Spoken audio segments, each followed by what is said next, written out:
संविधान में कहा गया है कि एक व्यक्ति को एक वोट का हक मिलेगा, ये इसमें लिखा है।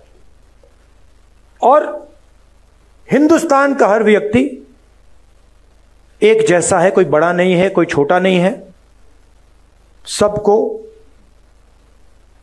वही हक मिलना चाहिए, कहा गया है। आप हिंदुस्तान की कोई भी संस्था देख लीजिए जो कॉन्स्टिट्यूशन को चलाती हैं, इस कॉन्स्टिट्यूशन की रक्षा कौन सी संस्था करती है बताइए? मीडिया करती है इसका? मीडिया को करना चाहिए? करती है? नहीं। इलेक्शन कमीशन इसकी रक्षा करता है? नहीं करता है। जो CBI, ED, income tax department के लोग हैं वो इसकी रक्षा करते हैं? नहीं। ब्यूरोक्रेसी के लोग इसकी रक्षा करते हैं? नहीं। क्यों? क्योंकि ये सारी की सारी संस्थाओं को बीजेपी ने कंट्रोल कर दिया है। पूरा देश जानता है कि मीडिया में 90% का कोई नहीं है। पत्रकारों को देखिए, एडिटर्स को देखिए, मालिकों को देखिए, मुझे बता दीजिए कौन सा अखबार है हिंदुस्तान में जिसको दलित, आदिवासी, पिछड़े वर्ग के लोग चला रहे हैं? मुझे बता दीजिए, मान जाऊं मैं, एक नहीं है। तो आपकी आवाज कहां है? कैसे निकल सकती है आपकी आवाज? आपकी आवाज आपके दिल में है, मगर हिंदुस्तान की संस्थाओं में नहीं है। Election commission, ministry, media, judiciary, कहां है आपकी आवाज? और फिर नरेंद्र मोदी जी कहते हैं मैं पिछड़ों का सम्मान करूंगा, दलितों का सम्मान करूंगा, आदिवासियों का सम्मान करूंगा, और फिर आपके हाथ से आपकी शक्ति छीन लेते हैं।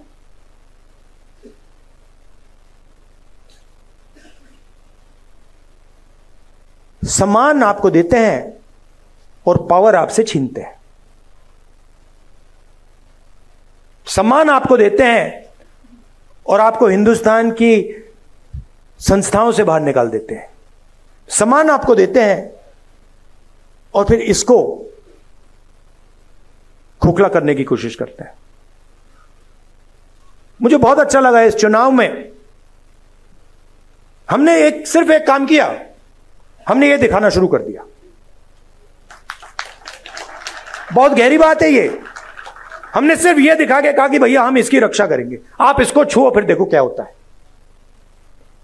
और हिंदुस्तान के प्रधानमंत्री ने चुनाव के बाद ये किया। देश ने बता दिया कि आप जो कर रहे हो, जो आक्रमण आप बिरसा मुंडा जी की सोच पर कर रहे हो, गुरु नानक जी की सोच पर कर रहे हो, नारायण गुरु जी की सोच पर कर रहे हो, बसवना की सोच पर कर रहे हो, बुद्ध भगवान, फूले जी, इन सब की सोच पर जो आक्रमण कर रहे हो वो हम आपको करने नहीं देंगे। मगर उनके पास सब कुछ है, सच्चाई है, धन उनके पास, संस्थाएं उनके पास, मीडिया उनके पास, CBI, ED, income tax department. अब आप कहोगे भाई अगर सब कुछ उनके पास तो हमारे पास क्या है? हमारे पास सच्चाई है और हमें कुछ और नहीं चाहिए। आप ले लो, आप संस्थाएं ले लो, सब कुछ ले लो, धन ले लो, संस्थाएं ले लो, जब तक हमारे पास सच होगा सारा का सारा न्याय हमें मिलेगा। और यही इस चुनाव ने दिखाया है। हमारे पास मीडिया नहीं। मैं आपको बताऊं, कांग्रेस पार्टी के बैंक अकाउंट बंद कर दिए। बिना पैसे के कांग्रेस पार्टी चुनाव लड़ी है। आप सोचिए हिंदुस्तान को लोकतांत्रिक देश कहा जाता है। सबसे बड़ी ऑपोजिशन पार्टी के बैंक अकाउंट बंद कर दिए, तब भी हम लड़े, सच्चाई के साथ लड़े, संविधान के साथ लड़े।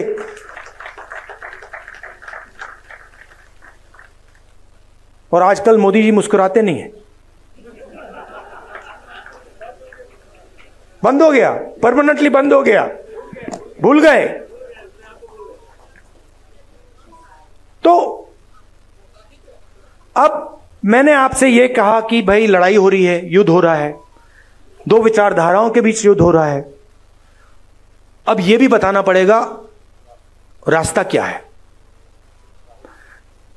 देखिए, मैंने संस्थाओं की बात की,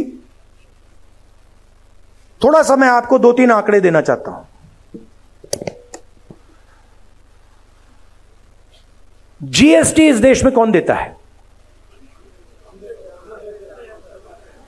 कौन देता है? 90% देता है। दलित, आदिवासी, पिछड़े वर्ग के लोग, गरीब, जनरल कास्ट के लोग देते हैं। यह आपने शर्ट कितने की खरीदी? ये आपने, हां आपने, ये कितने की खरीदी? 1,500 रुपए की। इस पे आपने जीएसटी कितनी दी? 18%। अगर यही अच्छा, अगर यही शर्ट अदानी या अंबानी खरीदें तो जितना टैक्स आपने दिया उतना टैक्स वो देते हैं। जीएसटी गरीब जनता से लिया जाता है, पिछड़ों से लिया जाता है, दलितों से लिया जाता है, आदिवासियों से लिया जाता है। अगर 100 रुपए आज हिंदुस्तान में, अगर 100 रुपए टैक्स में लिए जाते हैं, 40 रुपए आम आदमी की जेब से निकलते हैं, 26 रुपए हिंदुस्तान की सबसे बड़ी कंपनियों से आते हैं।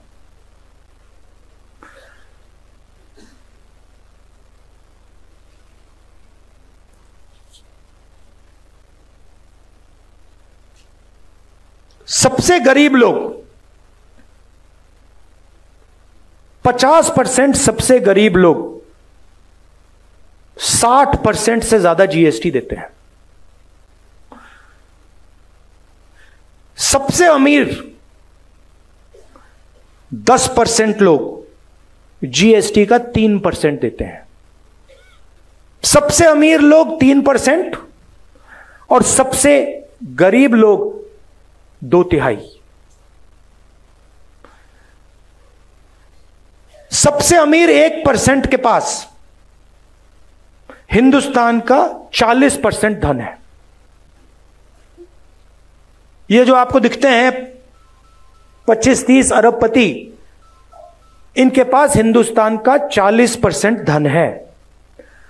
और जो सबसे गरीब 50% लोग हैं, इनके पास 3% हिंदुस्तान का धन है। सबसे गरीब 50% के पास 3% धन और 1% के पास 40% धन। और अगर आप सबसे गरीब 50% को की आमदनी जोड़ दें तो उनकी पूरी आमदनी आप मिलाएंगे तो 13% बनती है। तो ये सिर्फ कॉन्स्टिट्यूशन पर आक्रमण नहीं हो रहा है, ये आपसे चोरी हो रही है। अब रास्ता क्या है? सबसे पहले हमने कहा है कि ये जो 50% का लिमिट लगा रखा है आरक्षण में, इसको हम, इस दीवार को हम तोड़ देंगे, हटा देंगे। और दूसरी बात, हम सच्चाई समझना चाहते हैं। हम समझना चाहते हैं कि इस देश में धन किसके हाथ में है, जमीन किसके हाथ में है, संस्थाएं किसके हाथ में है, कॉलेज यूनिवर्सिटी किसके हाथ में है, सिर्फ हम पता लगाना चाहते हैं। हम यह भी नहीं कह रहे हैं कि उसके बाद होगा क्या।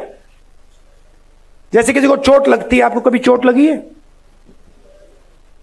हाथ टूटा, आप गए, आपने कहा, डॉक्टर से कहा कि भैया एक्सरे करा दीजिए। डॉक्टर ने कहा कि हाँ भैया एक्सरे कराते हैं। फिर पता लगता है भैया हाथ कैसे टूटा है। अब पूरा देश जानता है कि दलितों को, आदिवासियों को, पिछड़ों को, गरीब जनरल कास्ट के लोगों को, माइनॉरिटीज को दर्द हो रहा है। सबको मालूम है। बेरोजगारी फैल रही है, महंगाई बढ़ती जा रही है, जॉब नहीं मिलता, सरकारी नौकरी नहीं मिलती, प्राइवेट सेक्टर बढ़ता जा रहा है, पब्लिक सेक्टर खत्म होता जा रहा है, चोट लग रही है। अब हम सिर्फ ये कह रहे हैं भैया चोट लग रही है, एक्सरे करा दो, पता लगाओ चोट क्यों लग रही है, कारण क्या है।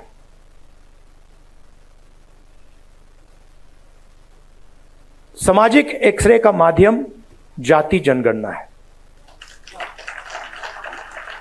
जाति जनगणना है। जनगणना में हम 2-3 चीजें पता लगाना चाहते हैं। सबसे पहले, किस देश में पिछड़े वर्ग के कितने लोग हैं? 10% हैं, 20 हैं, 30 हैं, 40 हैं, 50 हैं, 60 हैं, कितने? दलित, आदिवासी, माइनॉरिटी, गरीब जनरल कास्ट के लोग कितने हैं? पहली बात। दूसरी बात, हिंदुस्तान की संस्थाओं में किसकी कितनी हिस्सेदारी है? लीगल सिस्टम में किसकी हिस्सेदारी है? जुडिशरी में किसकी हिस्सेदारी है? ब्यूरोक्रेसी में किसकी हिस्सेदारी है? कॉर्पोरेट इंडिया में किसकी हिस्सेदारी है? हमारे संस्थाओं में किसका कंट्रोल है? मीडिया में कितने लोग हैं? 90% से। कॉर्पोरेट इंडिया में कितने लोग हैं? बड़ी बड़ी ब्यूरोक्रेटिक पोजीशंस में कितने लोग हैं? हिंदुस्तान में जो सेक्रेटरी लेवल के अफसर हैं उसमें कितने लोग हैं? हम एक्सरे करना चाहते हैं। अब अगर आप अस्पताल जाते और आप डॉक्टर से कहते भैया मेरा हाथ टूटा हुआ है, लग रहा है हाथ टूटा हुआ है, हिला नहीं पा रहा हूं, एक्सरे करवा दीजिए, और डॉक्टर आपसे कहता नहीं एक्सरे नहीं कराऊंगा, तो आप क्या करते? अब जब हम जाति जनगणना की बात कर रहे हैं, हम कह रहे हैं कि भैया एक्सरे कराइए, मोदी जी कहते हैं हम नहीं कराएंगे। कैसे नहीं कराओगे? अगर आप नहीं कराओगे हम कराएंगे। और मैं आपको बता रहा हूं, आप लिख के ले लो, जाति जनगणना को और ये जो 50% का बैरियर है ना, इसको अब कोई शक्ति नहीं रोक सकती है। जो करना है कर लो, जो करना है कर लो, आज नहीं तो कल। जो करना है कर लो, आज नहीं तो कल। जाति जनगणना, इंस्टीट्यूशनल सर्वे, 50% की जो दीवार है, ये कार्रवाई होगी ही होगी। मैं बता रहा हूं, मैं 20 साल के बाद राजनीति को समझता हूं। जो ये 90% को छुपाया जा रहा है, मिटाया जा रहा है, इनकी हिस्ट्री को खत्म किया जा रहा है, 90% में बहुत शक्ति है। आपके पास मीडिया नहीं है, मीडिया नहीं है आपके पास जुडिशरी नहीं है, आपके पास ब्यूरोक्रेसी नहीं है, मगर सच्चाई आपके साथ है। और यह काम मिलकर होगा, यह बंटने से काम नहीं होने वाला है। एक आवाज से मिलकर यह काम करना पड़ेगा,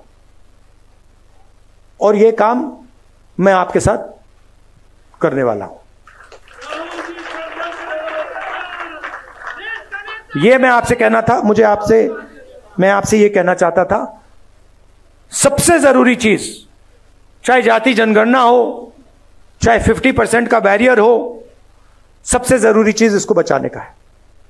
अगर यह हाथ से निकल गया, अगर यह खोखला हो गया, अगर ये खत्म हो गया तो फिर कुछ नहीं रहा। तो सबको सबसे पहले इसकी रक्षा करनी है। संविधान की, बिरसा मुंडा जी की सोच की, आदिवासियों की सोच की, अंबेडकर जी की सोच की, गांधी जी की सोच की, गुरु नानक, जो नाम आपको मैंने बताए। और यह मत सोचिए कि यह लड़ाई 70 साल पुरानी है। यह लड़ाई हजारों साल पुरानी है। यह लड़ाई चलती जाएगी और इसको हम जीतने जा रहे हैं। धन्यवाद। Stay ahead with our cutting-edge news app. Instantly access the latest shorts in just 1 minute and breaking news in just 50 words. Download now for a smarter, faster news experience.